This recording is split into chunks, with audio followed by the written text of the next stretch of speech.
Hello everyone, this is Sarita from GDCW Begumpet.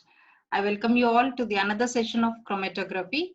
So till now we have covered many techniques on chromatography. Those were TLC, paper chromatography, HPLC, ion exchange chromatography, etc. Today let us deal with another type of chromatography, that is gas chromatography. So what you are seeing on the slide is a gas chromatography equipment, which is a desktop equipment. Now let us see how this equipment works and how it is helpful for us in separating the components. Now this gas chromatography, in the name itself you can see that it is gas. That means here the mobile phase present is in gaseous form. So when the chromatography in which we take mobile phase as gas, then we term it as gas chromatography. So what is the use of this type of chromatography? It is again mainly used for separating and analyzing the compounds that can be vaporized without decomposition. Now here, the main important point what we have to remember is it is used to separate the components which can be easily vaporized. You can see this, it should be vaporized. That means it should have some boiling point where it can convert into vapor without decomposition. So when you are applying some temperature, that compound should not undergo decomposition. Just it has to convert into vapor state. So only when it converts into this vapor state, then only we can easily do the gas chromatography technique. Now in this GC, that is gas chromatography, we have two types.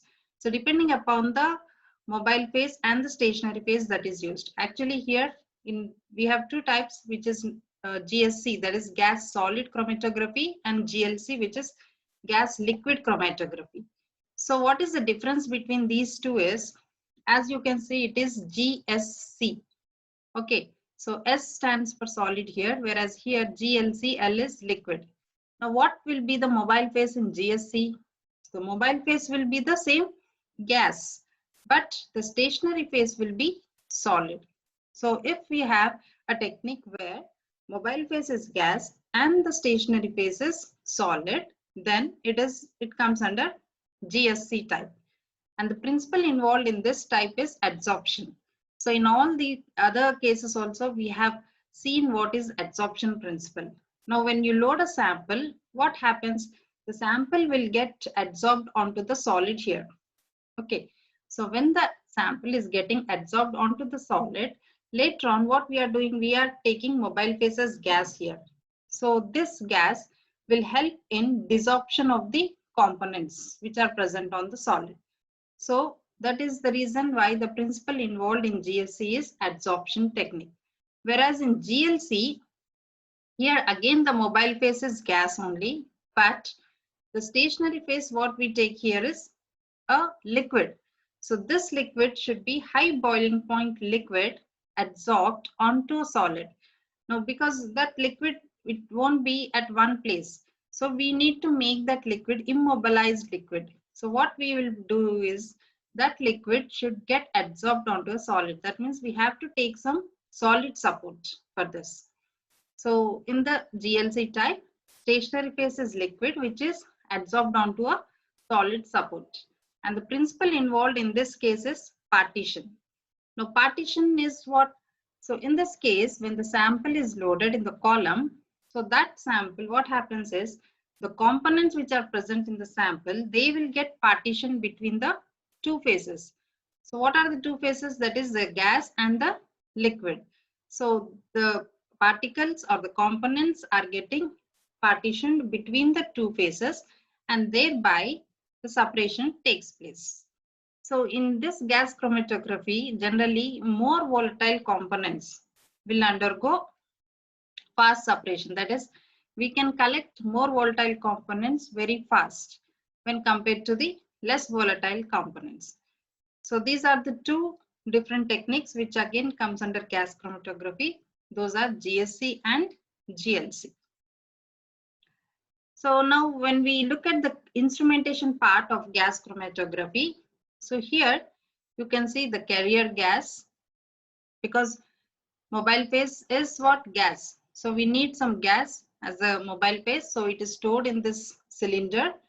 Then it has flow controllers also. Valves will be present so as to adjust the flow of the gas and even the pressure also. So what pressure we have to apply and what should be the flow of the gas, that we can fix it by this flow controller here. Then it is connected to a sample injector. So this is the column which is in the spiral form, you can see. So before the mobile phase is entering into the column, there we have to inject the sample also. So sample is injected from this place. Okay. So when the sample is injected here, the temperature will be high, so that the sample, whatever we are taking, it should get converted into vapor form. So that sample will be flown into the column in this way, which is in the spiral form. And this column, the length will vary depending upon the separation what we have to do. So the column is actually, it is placed in a oven, thermostatic oven, so as to keep the temperature constant. So if the temperature is not constant, what happens? Some of the components will remain there itself in the column. So just to make sure that the separation is efficient, what we have to do is we have to maintain a constant temperature. So the column should be kept in this thermostat oven. And this column, it is at the other end, it is connected to a detector. That means whatever the samples or the components which are separated from this column will enter into the detector. So this detector is connected to a computer software. So where the signal is obtained and then it is amplified, and we'll get a gas chromatogram in this way in the form of peaks. And it has another outlet for the waste. So that is all the mobile phase that is coming out from the, or the samples which is coming out from the column will be collected here, waste. Okay, so these are the general parts of the gas chromatography. So now we will see one by one in detail. So it is mainly composed of, first part is carrier gas in a high pressure cylinder with attendant pressure regulators and flow meters.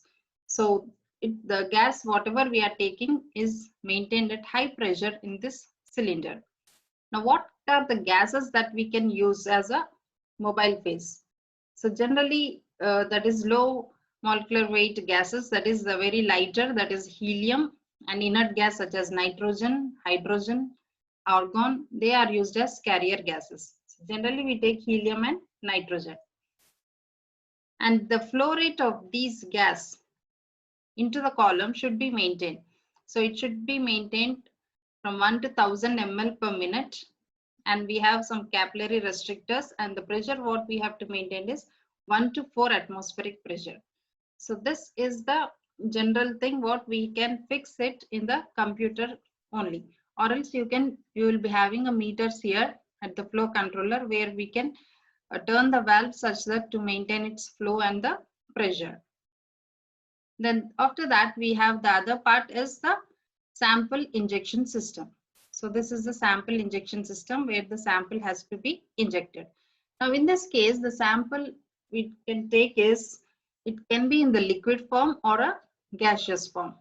Suppose if it is a liquid sample, so we can inject that liquid in by the help of micro syringe. So with the help of micro syringe, we can just insert the liquid sample. And if it is a gaseous sample, they are injected by a gas tight syringe. There will be another inlet for that, for only injection of the gaseous sample. So it is gas tight syringe or through a bypass loop and valves. So we will be having in the instrument itself, it will be another valve will be there from where we can we can inject the gaseous sample. And the typical volume range of this sample can be from 0.1 to 0.2 ml. So just a minimum amount of sample can be used to run the GC. Now this, both the carrier gas and the sample will enter into the column, separation column. So this is the column as you can see. So the column is made of metal which is bent in U shape, or it may be coiled or spiral. And it is made of metal, that is stainless steel, or we can use copper. And it can maintain a temperature up to 250 degrees centigrade.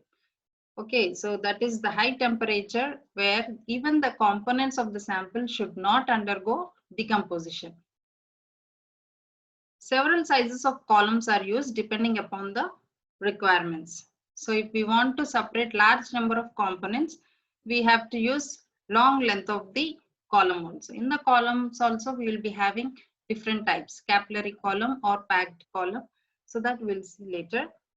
So this is about the column. Then here, as I said, the stationary phase may be a solid or liquid. So what are the liquid phases? What we can use here is they may be non-polar.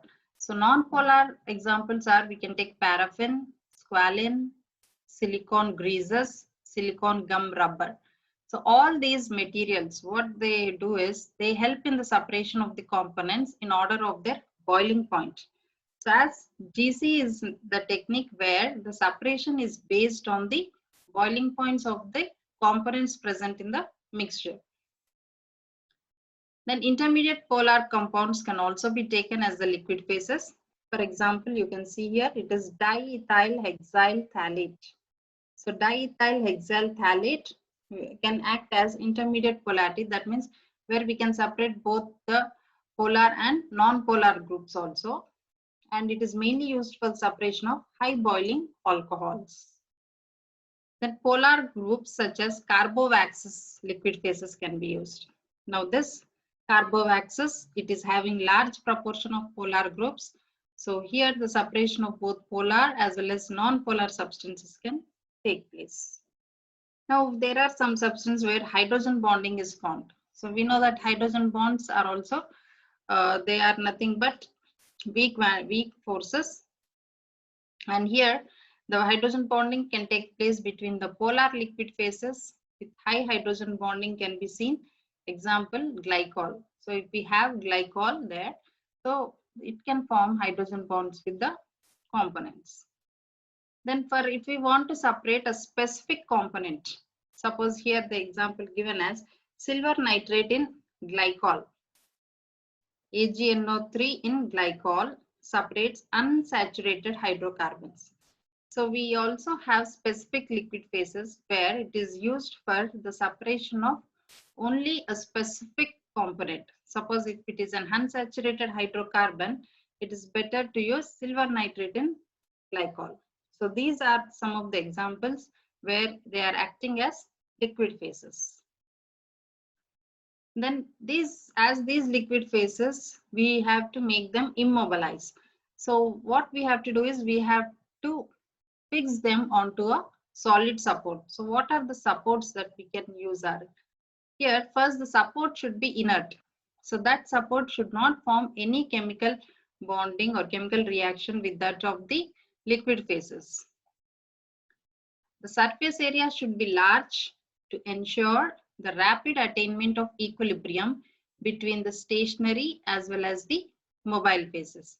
So the support what we are using, the surface area should be large. Okay, so that it can maintain some equilibrium between both the phases, that is stationary as well as the mobile phases. And they should be strong enough. So why they should be strong enough? Because they have to resist the breakdown in handling. So if in mishandling is taking place, so what happens? The support will break. So it should not happen like that. So what we have to do is while selecting any support, we have to see that it is strong and it is uniformly packed also. Suppose you can use this as, suppose if the support is not strong, we can take diatomaceous earth, kieselguhr, when they are treated with sodium carbonate for 900 degrees centigrade, they cause the particle fusion into coarser aggregates. So if the particles are not strong enough, you can use this diatomaceous earth or kieselguhr so that it will be very hard. Or else we can also take glass beads. These glass beads, they are with a low surface area and they have low porosity. So these can be used to coat up to 3% of stationary phases. So Glass beads can also be selected for support system. Or else we can go for some cross-linking of styrene with alkyl vinyl benzene. So we can take a polymer, which is a polymer formed from styrene and alkyl vinyl benzene. They can also be used as support because they can withstand at a high temperature up to 250 degrees centigrade. So these are the supports that we have to use by keeping all these points in mind. Now, so the column, after the column, as I said, it has to maintain that is constant temperature. So it has to be placed in a thermostatic oven. Now the end of this column here, it is connected to a detector. Now what this detector will do, as the separation of the components is taking place and they come out of the column at different time intervals. So each and every component has to be detected by the detector. So the detector, generally what we use is FID, that is flame FID detectors. So here flame ionization detector can be used, or else you can, that is a better thing, because whatever the components are coming out from the column, they can be directly passed into the FID, so that we can easily detect the signal through that. Then the detector is then connected to a recorder. So here you can see this is the recorder. So all the signals, whatever are detected in the detector, they should be recorded because we need some chromatograph. So with this recorder, we can say what are the components, how many components are present in the mixture, and what is the amount of the component also. So the recorder should be generally 10 millivolts full scale recorder we need, fitted with a fast response pen, 1 second or less. So it should be very fast. The pen has to, because all the ions which are coming out, all the components which are coming out from the column, they have to be continuously recorded in the recorder. So these are the different parts of the gas chromatography. So one is the carrier gas. Okay. So what are the carrier gases that can be used? They are hydrogen, nitrogen, helium, argon, etc. So this is the sample injector. So both the gas and the sample when passed into the column. So here the sample will get vaporized, thereby separation is taking place. Separation depends upon the boiling point of each and every component in the mixture. The column is spiral in shape and it is placed in a thermostat oven. The end of the column is connected to detector, which is again connected to a recorder. So this is the instrumentation part of GC. Now here in this diagram, you can see how the components are being separated. Now suppose this is the liquid sample what we are taking. So before entering the liquid sample, here itself we have to maintain some temperature. Okay, so that as soon as the liquid enters, it has to get vaporized. Okay, so the liquid sample which is entered into the column, now it is getting heated up and it is getting vaporized. So these are all the vapors of different components, and even the gas, carrier gas, is also flowing into the column now. Now what happens when it is entering into the column? Here you can see the separation is taking place. Okay, this separation is based on the volatility of each and individual component. Highly volatile component will move fast. Okay, because the carrier gas is moving, so volatile components will move along with the mobile phase, and then they are eluted out first from the column. Okay, then they are detected by the detector and then recorded. So the time of highly volatile component here, suppose the blue component is there, the retention time of the blue component will be less. Okay, the retention time, what is retention time? Retention time is nothing but the time taken for a particular compound to travel through the column to the detector. So how much time it is taking in the column to travel through the column up to the detector. So here you can see as the blue component is coming out first, the time taken for the blue component to travel through the column will be less. That means the retention time of blue component will be less when compared to red and the yellow one. So high retention time is for yellow. So whenever we have less retention time for any component, that component will be recorded first. Okay, so we'll see in the next slide. Suppose if we are having two components, okay, component A and component B. So here we are taking an example where component A is more polar than component B. Okay, so when component A is more polar, what happens when we are taking stationary phase which is more polar? Suppose if we are taking a stationary phase more polar, and in the mixture, if there are two components where A is more polar, so which one will absorb more onto the stationary phase? Is it component A or component B? So it is component A. Why component A? Because component A is polar as well as the stationary phase is also polar. So more affinity will be there for the component A because polar and polar. So it will have more affinity. So component A will have longer retention time. Okay. So why longer retention time? Because when it is fixed into the stationary phase, it takes lot of time to travel through the column and eluted out. So whenever we have polar compound, that is sample polar as well as stationary phase polar, so more will be the bonding between those two, or the affinity will be more. So that particular component will have longer retention time. Okay, then if that is we have seen in a polar column, suppose if the column is non-polar, what happens? Component A will have shorter retention time in a non-polar column. Okay, understood. So it will have shorter retention time in non-polar. Why it will have shorter retention time? Because A is polar. Okay, so and the stationary phase is non-polar. So there won't be much affinity between those two. Okay, so what happens?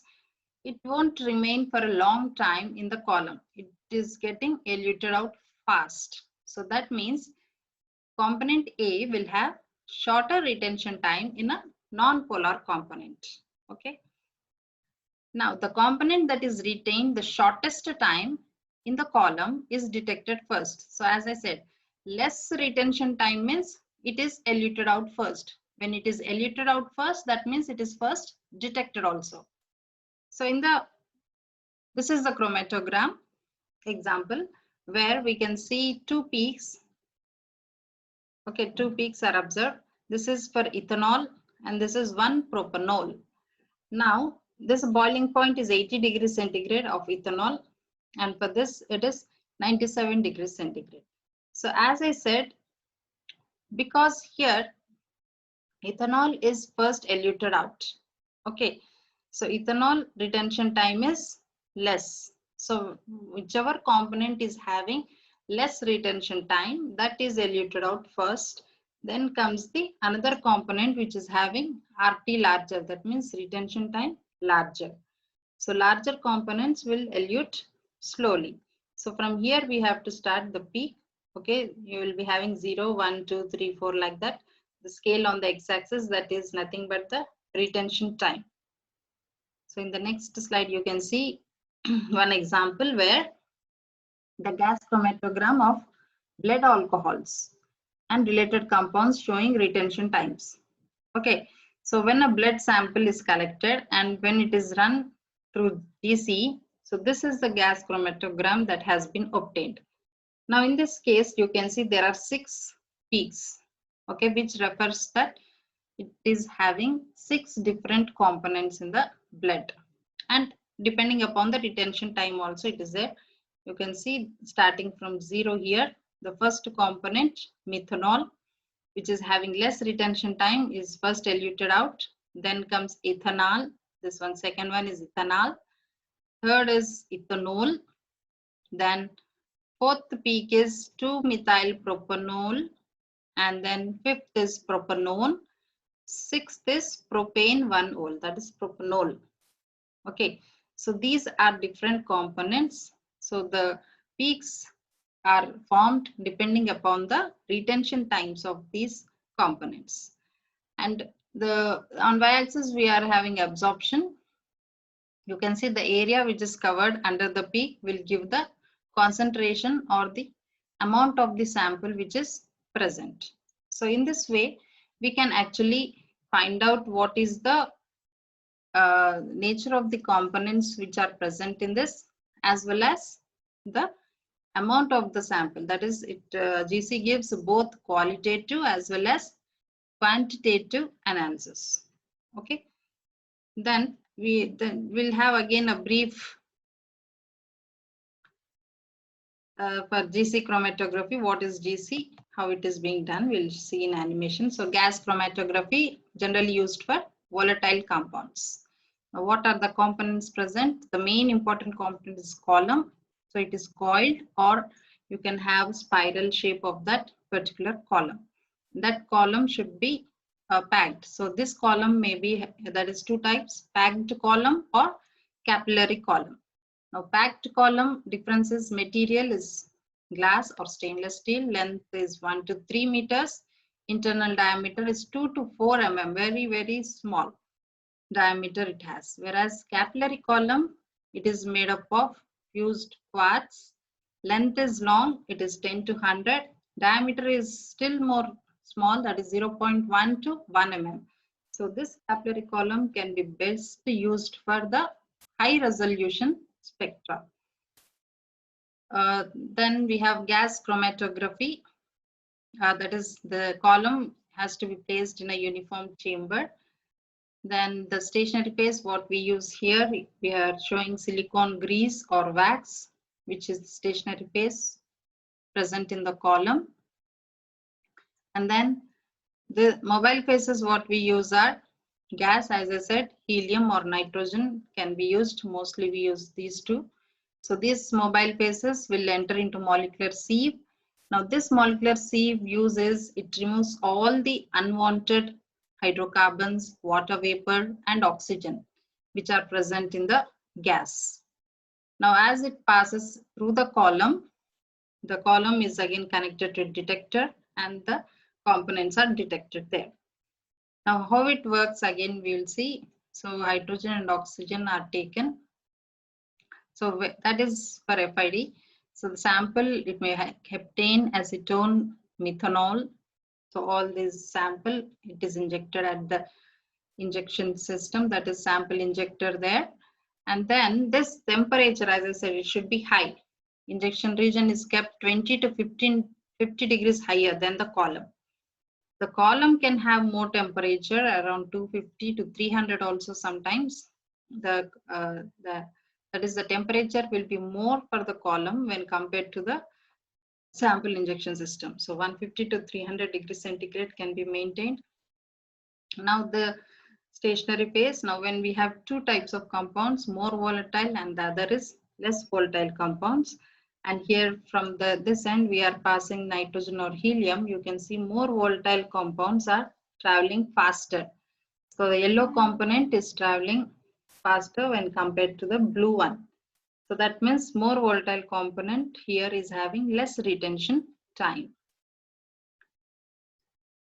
Then as I said, it is being detected at FID, flame ionization detector. So what is, it will have three inlets where, see, these are the three inlets. Two inlets are for gases, that is hydrogen and oxygen. This is the inlet which is coming from the column. Okay, the column end should be connected to FID. And from here the gases will be coming up, and which is helping in this flame, ignition of that flame. So all the components which are coming from the column will be ignited here. They are ionized to anions and cations. So we have respective electrodes there, positive, negative. So these ions will be that is attracted towards the respective electrodes, and then the signal is passed, detected, and then it is amplified. So this is how all the components which are present in the gas are detected. So this is a gas chromatogram, time on x-axis, current or intensity on y-axis. This area is giving the concentration or the amount of the component which is present in the mixture. So for that is to analyze the components, first thing is we have to run some standard components. Okay, suppose for example we are taking methanol, so it is giving peak at 5 minutes retention time, then acetone is giving for 3 minutes, the pure sample it is. Now if we have any another unknown sample, suppose if it is giving 2 peaks like this, so 5 minutes refers to this methanol. Okay, then the other one 3 minutes there is no peak, that means acetone is absent but methanol is present. Then what about this peak which is at 6 minutes? It is an unknown peak, that means still we need to identify what is that peak. So we have to refer the literature and then we can identify. So this is how general analysis of GC is being done. Now we'll see the applications. What are the applications of GC? So as I said, GC is mainly used to separate the volatile compounds. Okay, so here also the applications, you can see it is used to calculate the content of the chemical product. So whatever the chemical product is there, what is its content, that is the composition present in that particular chemical. Or it is nothing but for measuring toxic substances which are present in soil, air or water, any sample it may be. It is also used for analysis of airborne pollutants and performance enhancing drugs in athletes' urine sample. So we know that athletes, to improve their performance, they take some drugs. So whether that is the doping test, what they do. So by collecting the urine samples, we can also determine by GC method whether they have taken the drugs or not. Then it is used in oil spills, essential oils in perfume preparation also. So what are the essential oils? That perfume, as we know, it is liquid, but when you just press it, it just spreads because it is converted into gas. So what are the essential oils which are present in that particular perfume? That also can be detected. And is also used extensively in forensic science. So if we collect all the biological specimens and crime scene evidences, all those evidences can be run down, that is we can detect what are the different chemicals which are present in that particular evidence by using chromatography. Then there are some limitations for GC here. So what are these limitations are? So first thing is, as we said, all the compounds, whatever you are analyzing, they should be stable under GC operation methods, because we are using high temperatures till 300 degrees centigrade. So the compounds which can withstand such a high temperature can only be analyzed by GC. They should have a vapor pressure significantly greater than 0. Then the compounds which are having low molecular weight, less than 1000 daltons, they can be easily analyzed by GC, but it is very difficult to vaporize the larger compounds. So smaller molecular weight compounds can be easily done by GC. And the samples that we do should be salt free. That means they should not contain any ions. If there are ions which are present in the sample, then it will be very difficult to identify the correct result of that particular sample. And very minute amounts of substance can be measured. So only a minute amount of substance can be measured. That is also one of the limitations of GC. So with this we have come to the end of gas chromatography. So we have seen many techniques under chromatography technique. So all these chromatography techniques are very important, and we generally or regularly use this in our research methodology. So thank you for watching. Thank you very much.